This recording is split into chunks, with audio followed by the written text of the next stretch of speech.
Hello, Faith Leader, and welcome to Breaktime. Today we are in Psalm 22, verse 6. David has this moment. Listen to what he says. But I'm a worm and not a man, scorned by everyone, despised by the people. It's like David looks in the mirror and he sees his ancestors before have great victory, but yet here he is in a place where he isn't sensing victory. He senses this dark place of his soul, and all he can say is, I'm not a man, I'm a worm. I'm being mocked. When people see me, they despise me. And, this was true in many ways. So here's a great insight.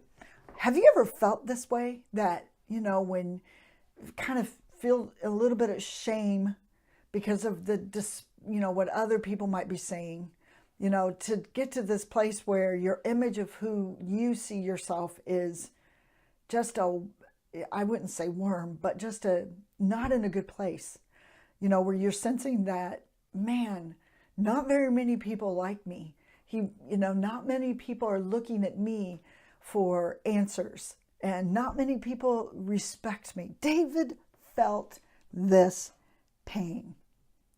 He felt this way. Jesus felt despised by many, mocked by many. He felt that same pain that you and I can feel when others aren't cheering us. So I don't know how we can expect, to walk through this world and everybody applauding everything that we do.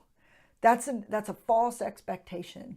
And what it leads to the glory of self, and it leads to this place where you're being led by others, when you're almost addicted, when I can become addicted to the places of people's praise, and so you can expect when you're walking with the Lord that maybe some things that you're going to do, some people are going to despise you for doing them. It's all right. You're not receiving the applause of men to build you up.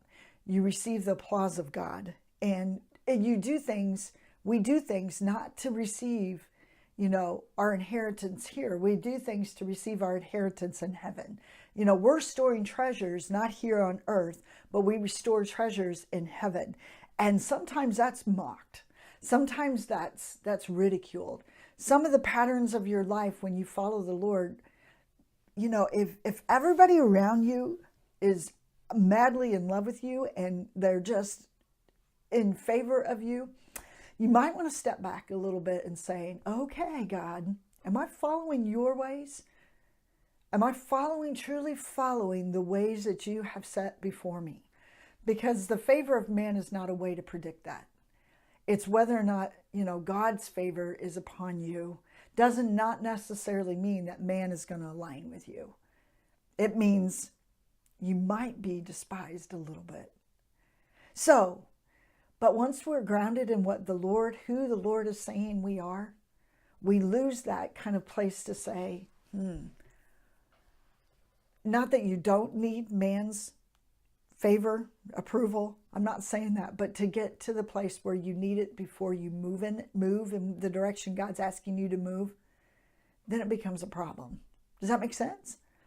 Well, I'm hoping that you're in this free place, this place that maybe you can say like David, people are despising me. But know that God doesn't despise you. He showed you your true worth, and he was despised and rejected by many.